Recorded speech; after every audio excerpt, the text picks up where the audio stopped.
السلام علیکم اسٹوڈنٹس، کیا حال ہے پیارے بچوں؟ ٹھیک ہیں؟ آج ہم سبق نمبر 2 نعت پڑھ رہے ہیں جماعتوں کی. جیسا کہ آپ کو میں نے پہلے دونوں کروا دیے ہوئے تھے، ان کی ریڈنگ بھی کر لی ہے.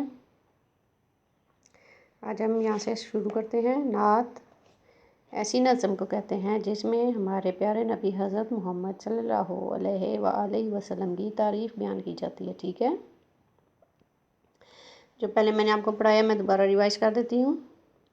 14 صدیاں گزری آیا اللہ کا ایک پیارا بندہ، پاک اور سادہ، نیک اور سچا، پیار سے اس نے سب کو بلایا، حکم اللہ کا ان کو سنایا، دین اسلام کا یوں پھیلایا.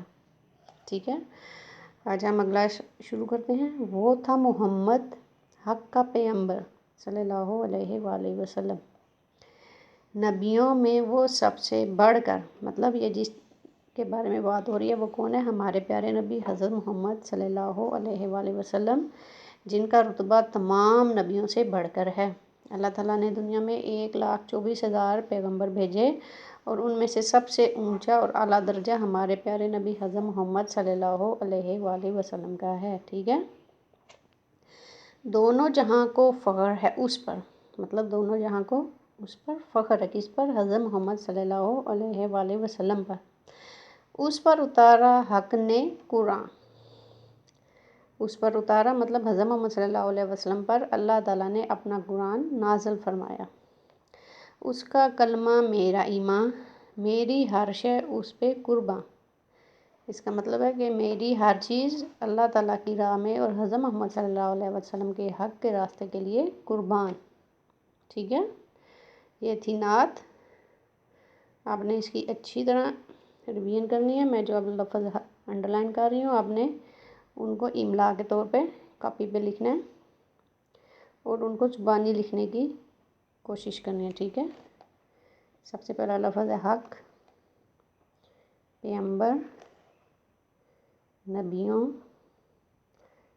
فخر، اتارا، کلمہ، ایمان،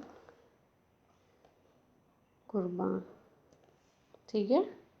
آپ نے ان لفظوں کو اپنی کاپیوں پہ لکھنا ہے اور ان کو زبانی املا کے طور پر لکھنے کی کوشش کرنی ہے. ٹھیک ہے پیارے بچوں؟ جیسے کہ نیچے آپ کو نظر آ رہا ہے مشکل الفاظ مطلب صدیاں، 14 پیغمبر، فخر، حق، کلمہ. ان لفظوں کو بھی آپ نے لکھنا ہے اپنی کاپیز پہ. آج کے لیے جسٹ اس کی ریڈنگ ہی کریں گے ہم. آپ نے پوری نعت کی دوبارہ سے ریڈنگ کرنی ہے اچھی طرح. ٹھیک ہے؟ آج کے لیے آپ کا یہی کام ہے. کل اگلے سبق کے ساتھ آؤں گی. آپ کے لیے اللہ حافظ.